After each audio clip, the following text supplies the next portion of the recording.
Advanced Extension Award in maths, which is kind of like a really hard extra A-level exam you can take in maths. It doesn't use any further maths, just regular maths. Though if you're good enough at regular maths to be taking this paper seriously, you probably should be, or should have done further maths as well. But you don't need any of it. It's 3 hours long for 100 marks. There are only 7 questions. So this is one of those exam papers where you're going to be expected to sit there for a long time and try and come up with some stuff. And there'll be lots of times when I go through this that you'll think, how on earth did you think of that? I wouldn't have never have thought of that. Well, you might have done if you had actually been prepared to sit there for like half an hour just thinking about one thing, which is in the end what I did, because I'm used to having to do this kind of papers just because, I mean, I don't have to, but I want to occasionally. So yeah, you're just having to sit there for a long time and think about it. So this isn't something you're just going to fly through. That's not the intent. So yeah, let's get into it. This is the first question. There are only 7 questions, like I said. This is the first one. You get a very easy warm-up mark just for knowing the binomial expansion of a negative power, which is fine. You can't use the choose function, of course. You use just this form here. Put everything in, and you expand it out, and you get this. Hopefully we'll get that. Okay, so that's it. And then it says show that this series can be written in this form. Well, what you notice about this series is it goes 1, 2, 3, so on up to R. And so there's this one with all pluses as well. So this clearly has something to do with that. And yeah, if we just make n minus 2, and that's what seems to give us this form, and y x over x plus 3, we just immediately kind of get it, right? These 2's goes and these 3's, they just go in there, and you just kind of get it straight away. So that's fine, you just need these. Now, of course, we want to make this thing here, 1 plus ax, come out here. So, okay, well, the obvious thing to do would be to combine these two things together. 1 can just be written as x over 3 plus x over 3. We can put them together, and we get this. Now, the problem is that I can't separate this x plus 3 out into anything. So it seems difficult to get from here to here. And this is one of those times where, again, this paper is 3 hours long. You just sit here and think about it. And eventually you realize, okay, what would be really nice is if this x plus 3 was on the top, because you can break apart things if they're on the top of a fraction but not on the bottom. But I can put it on the top, right? Because how do I flip fractions over? Well, I just do a negative power. So if I flip it over, it becomes this. And now I can split that apart into x over 3 plus 3 over 3, which is just x over 3 plus 1, which gives me the form I want. So this is the answer here. Again, that's just your first instance, this paper, of just having to sit here and think about something that you've never done before, but working it out because you can work it out if you have enough time to think about it. Part C is find the set of values for which this is convergent. Now, of course, for this to be convergent, we would need my substitution, which is the original binomial expansion. I need that to be convergent, so I need y to be, or I need mod y to be less than 1, which means I need mod this to be less than 1, which means I need to be less than 1 and greater than minus 1, of course. And now there are lots of ways to do this, but I prefer to just deal with one side than the other. So I'm going to deal with this side first. I can't times by x plus 3 because, of course, that could change the direction of the inequality. So I'm going to times by x plus 3 squared, because that won't, because it's always positive. Sort that out, things cancel, which is nice, and you just get x is greater than minus 3. Do the same for this other one. So that's the condition by which this is true. So now I'm going to need to find the condition by which this is true. Times by x3 squared again, sort it out, makes it quadratic this time. Factorize it, you get x is less than minus 3 or x is greater than minus 3 over 2. And I need both of these things to be true at the same time for this to be true. So what I tend to do is just put down a number line really quickly and say, well, for this to be true, I need x greater than minus 3. So that's going to be all of this stuff. For this to be true, I need either x to be less than minus 3, either that, which obviously can't happen because I want this as well, or this, x greater than minus 3 over 2, and those two things happen at the same time, which is good. So I just need x to be greater than minus 3 over 2, and that'll be question 1 of 7 done. Question 2, perhaps the easiest one, at least for me on this, because I've done lots of sketching of mod functions. This first question is obviously just a doddle. Factorize it to find the roots at 4 and minus 2. It's an upside down quadratic. It has a y-intercept of 8. Done. Label everything because it asks you to label everything. Done. Next question. Now, when you're sketching mod functions, what I tend to do is just sketch them in 2 parts. I tend to sketch the part where x is positive first, and then the part where x is negative second. If x is positive, then mod x does nothing. Mod x is just x. So if x is positive, you're just sketching the same graph that we just sketched, which is this, with 8 here and 4 here. Now, if x is negative, mod x is negative x. One way to think about what mod functions, if you don't call them mod functions, by the way, sometimes they're called absolute values. I call them mod functions. You can call them that as well, or just deal with it while I call them that in this video. One way to deal with them is if x is less than 0, or if the input of a mod function is negative, all the mod function does is times it by -1. So if we're dealing with this section of the graph, this just becomes negative x, and we get minus 2x, which is what I've written here. And of course I can sketch this by factorizing, and then the roots are at -4 and 2. Of course, the root at 2 doesn't mean anything because I'm only going to see this part of the graph. I can get rid of this part because I'm only concentrating on x less than 0 here. And we end up with this graph here, label all the points just like before, and we have our answer. So yeah, just using this idea, when x is less than 0, mod x is equal to negative x. Cool. Last one, do the same thing. So plot this area first. When x is greater than 0, mod x is just x. So we just plot the original thing we were plotting the first time. I don't know why I wrote that twice. Oh, I just put those things together. That's just what we plotted the first couple of times as well. When x is less than 0, that becomes negative x. And so this x and this x cancel. And we're just plotting this graph now. But of course, this graph is a quadratic. It's upside down, has y-intercept of 8, has roots at root 8 and minus root 8. Don't know why I wrote that twice. So it has a root at minus root 8, and now minus root 8 is closer to the y-axis than 4 is, because root 16 is 4, so it must be closer. And of course this graph is symmetrical around the y-axis. Its turning point is at the y-axis, so it kind of immediately drops down well, the whole thing is this, then we take away that section, and it kind of just immediately drops down like this, label all the points, and you've done the entire question. Yeah, so really nice question. If I was taking this exam for real, I probably would have just skipped this question and done it first, just to get my eye in a little bit. And then concentrated on the other questions later. Question number 3 is just an absolute banger of a question. I've done this question on its own before on this channel, just because it was so good, and now I'm going to completely be willing to do it again. Okay, you've got vectors p and q, and you're told that dB is q lots of OA, so dB is k lots of OA is kp, where k is some number. Okay, write down AC in terms of P, Q, and K. Or AC, this is a regular pentagon, so it's all symmetrical. So if this is P and this is KP, then if it's Q, then this is KQ, just by symmetry. So that's KQ, that's 1 mark. Show that CD is this. Now CD, it seems obvious to find CD by just going backwards along CA, backwards along here, forwards along there, and you'll end up with minus KQ minus P plus Q. Which of course you can factorize out the q's, and you're like, oh, I'm doing so well here, and then you realize this has got nothing to do with this, and except for the minus p, which does match, but this doesn't match. So bit stuck, that didn't work, but that's okay. It's AAA, not everything works first time, so got to think of something else to do. So let's think about A to B. Whenever you're doing vectors questions, just go back to the picture and find all the vectors you can. AB seems like something I can find. It's minus p plus q plus kp, so that's cool. What about B to O, or O to B? B to O, apparently. What about that? Well, I can get that by going backwards along here and then backwards along there. So swap all these signs and then take away P. This actually simplifies quite nicely to just minus Q minus KP. And now, what I'm going to be doing here is, if this is P and this is KP, then the idea is to get from here to its parallel number over here, you times by K, and likewise to get from here to here. Now, if I already have this one, then surely I need to divide by K to get back to there, which is of course the vector that I'm interested in. So I just need to divide this vector by K. This is the algebra that says that, divide by K.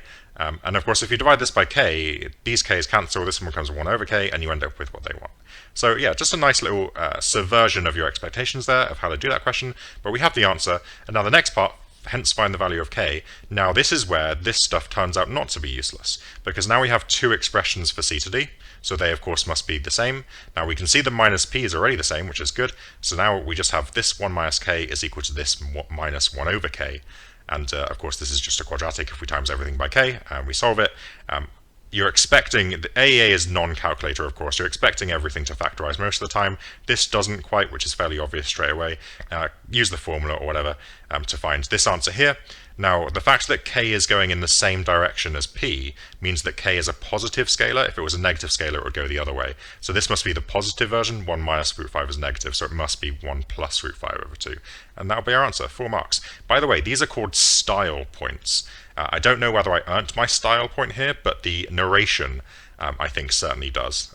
So let's give me that point for that. Part D, and this is where this question just gets unparalleledly good.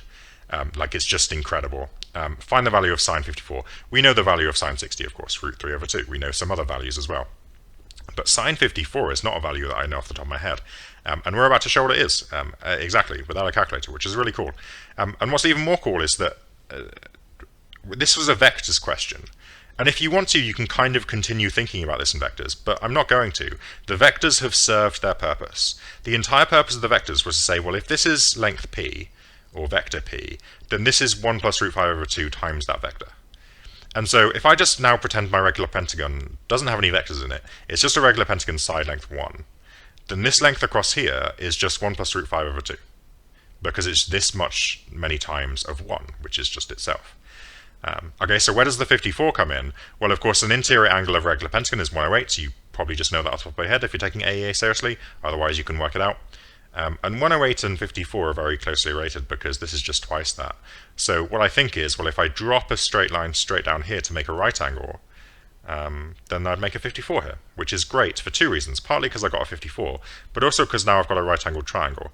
And I know I can do some nice basic trig with right-angled triangles. This length here is just 1, right? Because it's a regular pentagon. And so sine of 54 is opposite over over hypotenuse, but the opposite length is just half of this one. So that's just 1 plus root 5 over 4. So sine of 54 is that over 1. Dividing by 1 doesn't do anything, so it's just that. And that would be my exact value. You can type that into a calculator now to check if you want to, but it is indeed what sine 54 is. Really lovely question. Didn't have any regrets about doing that twice. Okay, 3 questions down.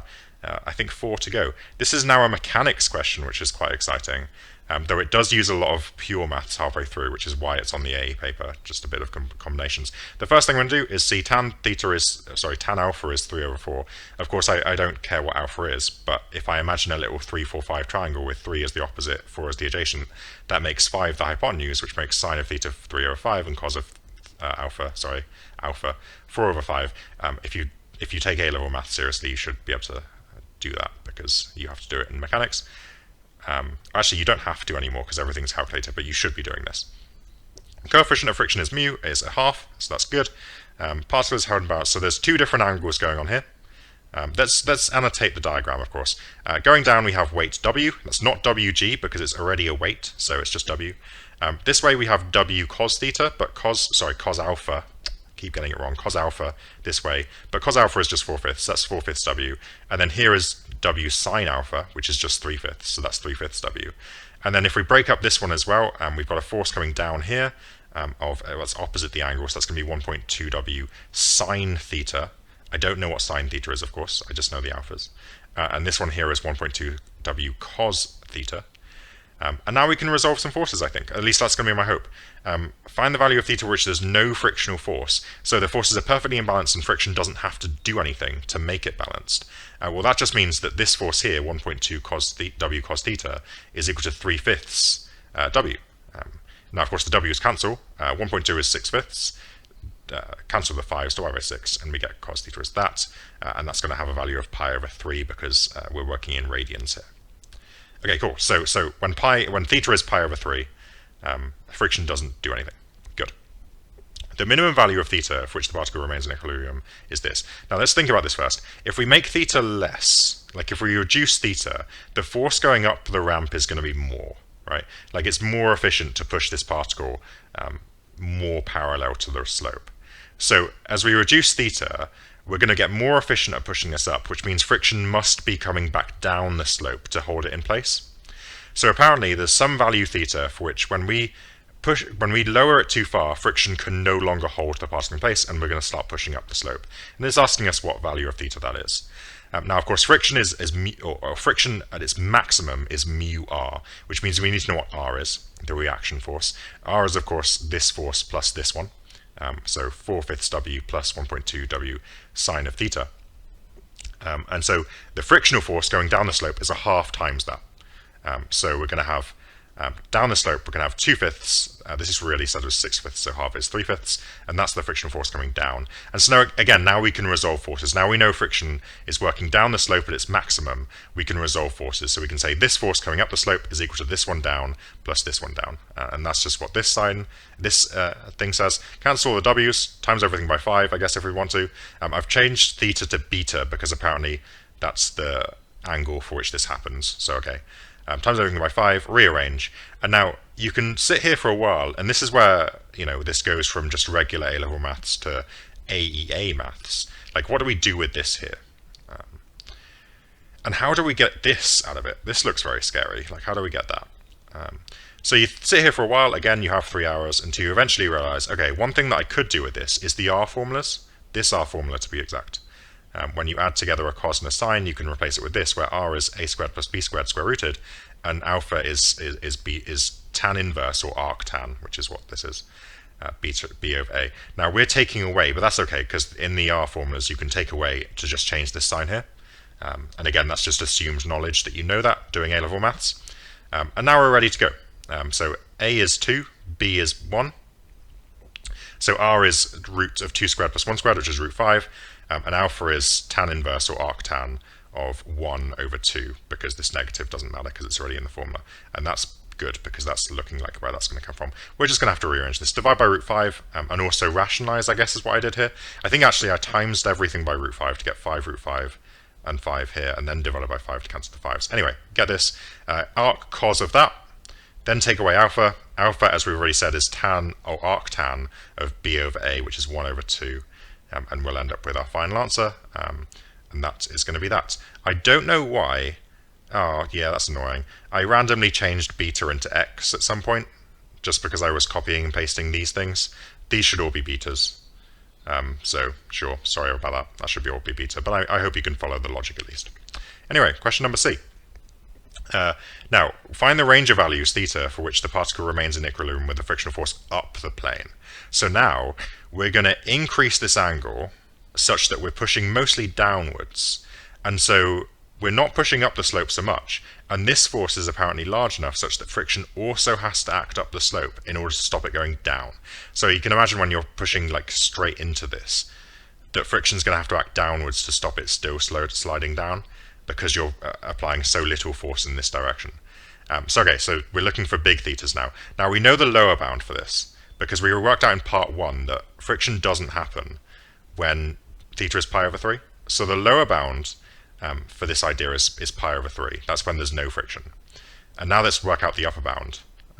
And the upper bound, by the way, is the angle such that even if you're pushing down, it will still slide down because friction can no longer act hard enough in the opposite direction, like it's maximum. So again, we're thinking about maximum friction, which will be the same value actually, and we actually do exactly the same thing for this question as we just did. Like, it's basically just a repeat question.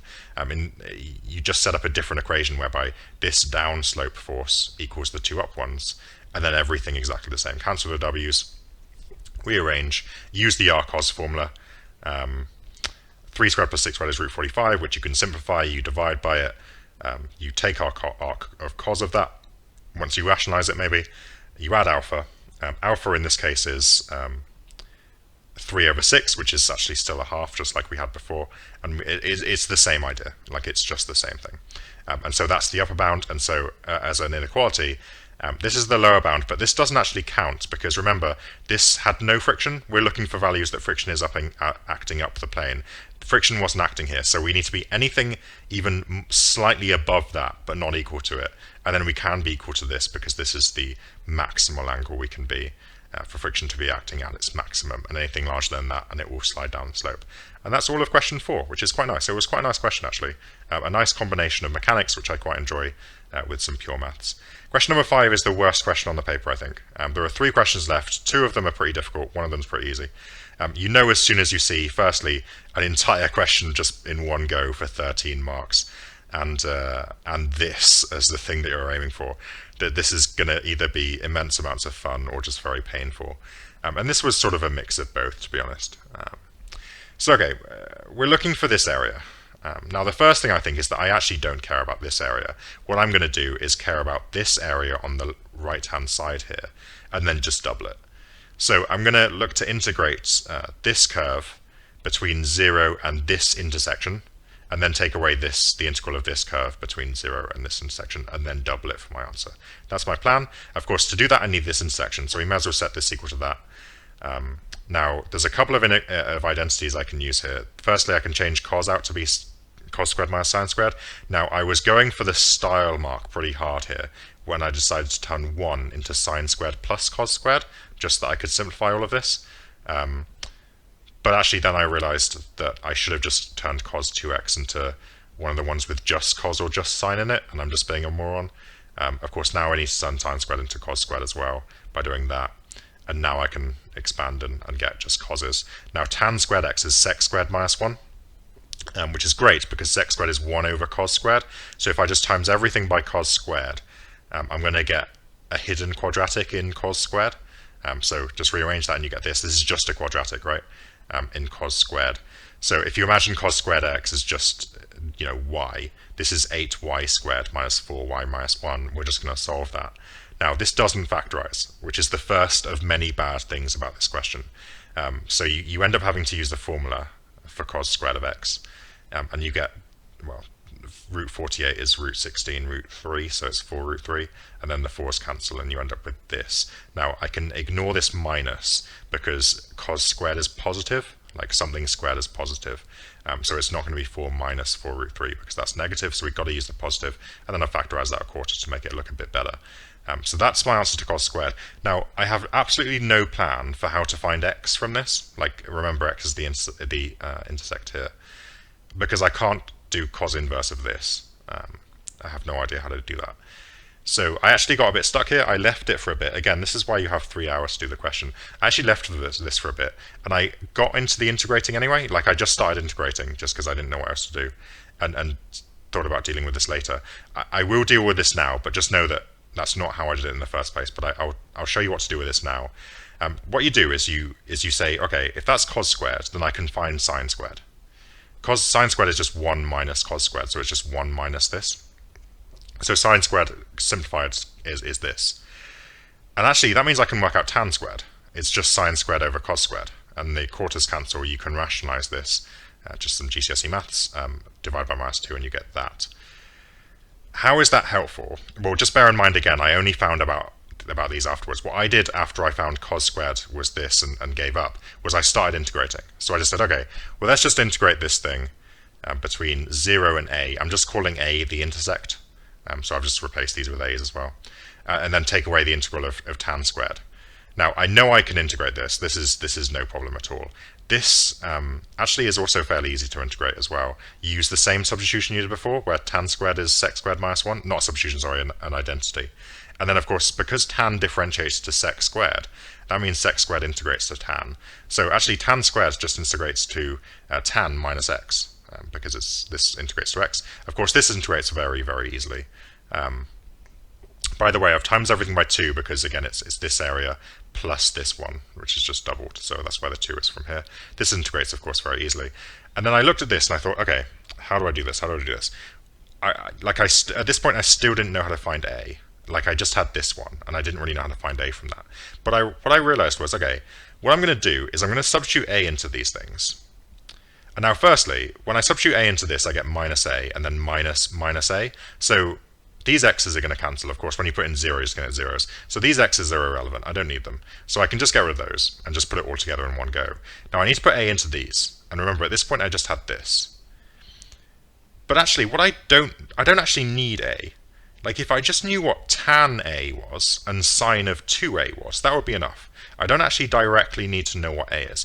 And that's good, because I can do that. I can then find sine squared, I then found tan squared, and actually I can square root all these things to find sine of a, tan of a, and cos of a, which is what I'm going to be using to put into here. So when I square root these, of course we just root them, and this also goes really nicely because you can see lots of square roots as roots here, and that seems like where this is going to come from. We square root the tan squared to get this. Now, of course, it could be a plus minus, except it can't be, because this value a is in between 0 and pi over 2, and sine, cos, and tan are all positive between 0 and pi over 2. So none of these are the negative versions, they're all the positive versions. So, okay, I can put a into there, and I'll just get this. Like, tan a is just that. I don't need to know what a is. Sine of 2x is a problem, because I know what sine a is, not sine 2a. But that's okay, because I can replace sine 2x with sine x cos x, or 2 sine x cos x, actually, and then double this. And now I can say, well, cos a is just that. Rooted, the quarter is a half, root of that is root of that. And now I can put all of these things in. Of course, when I put in 0, this is 0 and this is 0, so I get nothing. And now I just pray to all of the gods that this ends up being this. It looks like it has a good chance of, but likely there's a mistake somewhere, I'm going to have to fix it. Of course there isn't, because you're watching this video, so you know that there isn't. 2 times 4 is 8. I've also done 2 times this. This is now exactly what I need over here, so that's good. 8 times a half is 2. And then I can put these 2 roots together underneath the same root, because roots are allowed to do that. I can expand out 3 minus 3, oh thank you God, minus root 3 plus root 3, oh 3 root 3 is plus 2 root 3, and then expand out the 2 and you get exactly as required. Really, really lovely question, although very difficult. And again, this is the type of question, this is why they give you 3 hours to do this, right? It's so that you have time to get stuck and then keep plowing on and think of a way around your problems. But yeah, really good. Question number 6 is the second easiest question on here after that second question of sketching graphs. Just a very nice log question. Eden is confused about logs, which is confusing because Eden is named after a garden, and they're confused about logs. That's just that's a Christianity/mathematics joke, which I hope went very appreciated. Anyway, what value p and q does this actually work for? Well, I know that this actually, if you move the 2 over here, that's correct. So for this to work, I need log to base 5p squared to equal 2 log to base 5 of p for that to be true. Now, of course, this, if I replace log to base 5 of p with x, then I get this, which I can then just do this to, and I find solutions at x is 0 or x is 2, which of course means that log to base 5 of p needs to be 0 or 2. Now here, that means p needs to be 1, because log of any base 1 is 0, and here p needs to be 25, because 5 squared is 25. Now that's 2 solutions, which is weird, because I'm supposed to only find 1, but okay, I'll keep going. Now I'll look at this one. Again, when you take away logs, you can divide the inputs, so this is log to base 5 of q over p. I've got log to base 5s both sides, so I can just say q minus p equals q over p. And now I can put in the 2 things that I found and hope that one of them doesn't work. And voila, when you put in p as 1, you get q minus 1 equals q, which has no solutions.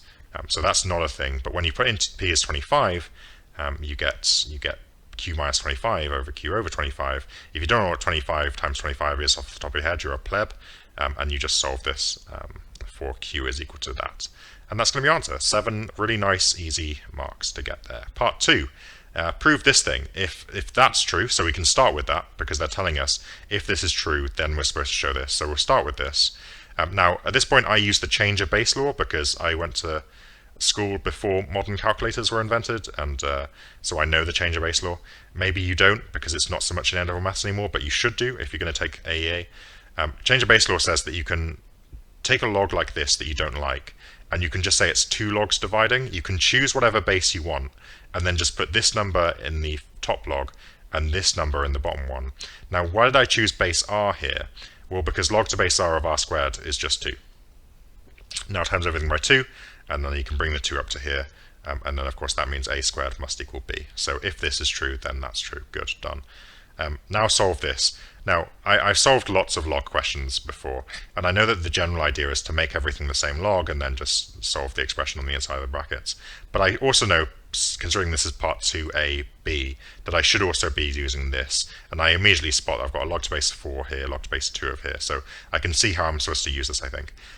Firstly, just for style points, I said 2 was equal to log to base 2 of 4, because that means I can put these 2 things together by multiplying them, because you've got the same log adding together, and now I can just use this formula here, right, where r is 2, and r squared is obviously 4, which means a, which is this one here next to the 2, this squared is equal to that. And I immediately end up with my thing that I need to get. 4 squared is 16, this squared. Now I could expand this out, and then I could rearrange everything, but I'll end up with a cubic, and I don't like solving cubics. So what I'm going to do is immediately look for a way to avoid doing that. So I'm going to factorize this thing here and hope that something cancels straight away. Take the x out, obviously, and then factorize this. 20 and 2 seem to be great, because 2 times 3 is 6, which should buff this up. So put the 3 and the 2 away from each other like this. This factorizes. And now, of course, I can cancel an x plus 2 on both sides and get down to a quadratic. Now, the reason I can do that is because I know x is not equal to minus 2, because if it was, then this would be log of 0, and I can't do log of 0. So good, I can do this, then I can expand, and I'll just be getting a quadratic to solve, which again factorizes to this, so my solutions are minus 4 and 8 over 3. Okay, now is minus 4 a solution? Well, no, for the same reason that this isn't. If you put minus 4 into here, you get log to base 2 of minus 2, which doesn't work. If that's not a solution, just check for the final mark that this is a solution. You can do that in a variety of ways. It's clearly a solution here because a positive plus 2 is still positive, so that's fine. And also here, actually, These are all positives, so this is absolutely fine. It's going to work. Just make that argument for the final mark, as I did out loud. Question number 7. Now, this question I dreaded doing because it looks so horrific. It's worth 25 marks, this question 7. Not all of it is on this screen, obviously, because I couldn't put it all on the screen, because the whole thing is over a page of exam paper. It just goes on and on. You can see it all later. I've just taken the first bit for now. It actually doesn't end up being that bad, though. I was dreading it when I started it, and it actually turned out not to be that bad. Okay, so what's going on here? We've got a tower, radius 1. And you've got a goat tied to a rope at the origin. And this goat can walk anywhere. This cardioid heart-shaped object is all the places the goat can walk within its rope, the place the rope can get. That's what's going on here. And it's going to ask you lots of questions about this. The first thing it's going to ask is, write down the equation for C, which is the cardioid shape, just below the axis. Well, that's clearly just a circular shape, so that's fine. I just need to know the radius. But the radius actually tells me the rope has length pi meters. So if the rope can get to here, that means that this length here is pi. It actually didn't need to tell you that. You could have worked that out, because the radius of the tower is 1. So the circumference is 1 times 2 times pi, which is 2 pi, which means half of it is just 1 pi. And that's how far the goat can walk, according to the picture, to there, and then it can't go any further. That's why this comes down here. So yeah, this is pi, which means the formula for this is a center circle at the origin, centered at the origin, radius pi. So it's x squared plus y squared equals pi squared. Good, easy mark. Okay, now what's happening here? The goat is at some position x, y, and it wants us to show x and y in terms of theta like this. Now x is obviously just the distance across that the goat is, and y is distance up. So let's do the distance across first. I'm going to split it up into 2 parts, partly because I've got this hint, and also because it just seems logical up here. Split it up into this part, oh sorry, wrong way, and then add this part later. Okay, so this part here, well, we've got a little triangle in here with a theta just there. So, okay, well that seems okay, because by definition, if this is a right angle, which it is, this length here is just sine theta. You can do some Sohn-Carter if you want, but the fact that this length is sine theta is just the definition of sine theta, or at least one of the definitions. Okay, so this is sine theta, that's good, that's exactly this bit. Now I need this bit. Well, if this is a right angle, which it is, then that means this is 90 minus theta. This is a tangent to the circle, so there's a 90-degree angle there. And if you do some maths, you work out that this bit here is also theta. So this is this triangle, and I want to know this length. This is theta. Where have I got this from? Well, the entire rope is length pi, right? And so the length of this bit from the right angle up to here is pi minus this curve, which is just the arc of this little sector in here. Now, what's the length of this arc? Well, we're working in radians, right? So the length of an arc in radians is just r theta, which is 1 times theta, which is just theta. So this length here is just pi, which is the whole thing, take away this arc length theta. So it's just pi minus theta. And so this length here, Sohn-Carter if you want to, I've called this a, I think. A over this is cos theta times by that, and you get a is this. And so the x coordinate is sine theta plus this thing here, which is as required. What about the y coordinate then? I've blown the picture up because I just thought it was hard to read otherwise. I should have done it the first time, really. Y coordinate is just this length here, so I need to find some way of explaining or describing that. Of course, this length is just 1. Now I looked at this triangle again here, and I said, well, okay, this length here, I built this triangle again as well. This length here, just that one, is cos theta. Again, it's adjacent to the angle. That's the definition of cos theta. And so this little length here is 1 minus cos theta, which is just there, because the triangle completes down to there. So that length there is 1 minus cos theta. And that's this bit, which is good. Now again, this length here is pi minus theta. This is a theta again. I just need to know this length, and just same as it was before, it's going to be pi minus theta of sine theta. And so the y coordinate is this plus that to give me this as required. Good. Part C, this is where it really heats up and you get the rest of the marks on this question. By considering this, show that the area in the first quadrant, which is this quadrant between C, which is the cardioid, the y-axis and the x-axis, can be written as this. So this area here is clearly just the integral of y dx between x is pi and x is 0. But they don't want us to do that. They want us to consider this. So by replacing dx with dx by d theta times by d theta, you can almost imagine these cancel and you just end up with y dx. Except I'm not going to integrate with respect to x anymore. I'm going to integrate with respect to theta. So these bounds are going to need changes. It's kind of like a substitution. So when x is pi, which is in the original integral, when x is pi, what's theta? Well, when x is pi, you're all the way out here, and theta, that means, is 0, right? This angle has come all the way down to 0, such that the rope is just going out to here. So theta is 0. When x is 0, which means the goat has walked all the way around here and has got an x coordinate of 0, theta has opened up all the way to pi. So this is the replacement. Dx by d theta I need to work out next. Well, this is actually quite nice. Cos differentiates to sine. This is a product rule because this both have thetas in them. So cos differentiates to negative sine, but then this differentiates to negative 1. Keep this the same, and you end up with negative cos, and then these cancel, and you just end up with this. So that's cool. I'll put that in. Y is just this thing, so I'll put that thing in as well. I've put this negative all the way out to the front, which is nice because it's actually going to flip these things over again because, you know, you can times an integral by -1 and flip the two inputs over, which is nice. Hopefully you know that. Now I'm looking to get this in this form. So again, I can see that I'm going to flip these over. There's going to have to be a substitution at some point. Like I'm seeing lots of u's here. I don't see any pi's minus theta, so it seems obvious that the substitution is theta is u equals theta pi minus theta. So okay, let's do that substitution then. That means that theta is pi minus u. Obviously, that's going to be helpful to put into here. And it also means that du is minus d theta, which means actually this is going to be replaced with a negative, which I could just cancel with that negative as well. So that's what I'm going to do as well. So, and then I'm going to think, well, when I put in u into here, for instance, it's actually going to be, I'm going to replace theta with pi minus u. So this is going to be cos of pi minus u. And this is going to be sine of pi minus u. So I need to know what sine of pi minus u and cos pi minus u are. I can use double angles for that. If you just know that this is sine theta, good for you. Or sine u, I should say, good for you. Otherwise, the double angle, the compound angle formulas tell you that you've got 3 hours, so you may as well be careful. Sine of pi is 0, cos of pi is -1, so you just get minus sine minus u. This is this is an odd function, so that just equals sine of u. So okay, so that's just going to be sine of u, so that's nice. What about cos of pi minus u? Well, that's very similar. Cos of pi is going to be -1, sine of pi is 0, so you just get minus cos of minus u. Cos is an even function, so that's just the same as minus cos of u. Again, if you just know those results off the top of your head, amazing, just put them down, save certain time, otherwise you need those. Let's do all of this now. We end up with this. Just be careful with everything I've done here. Replace the d theta with a minus du.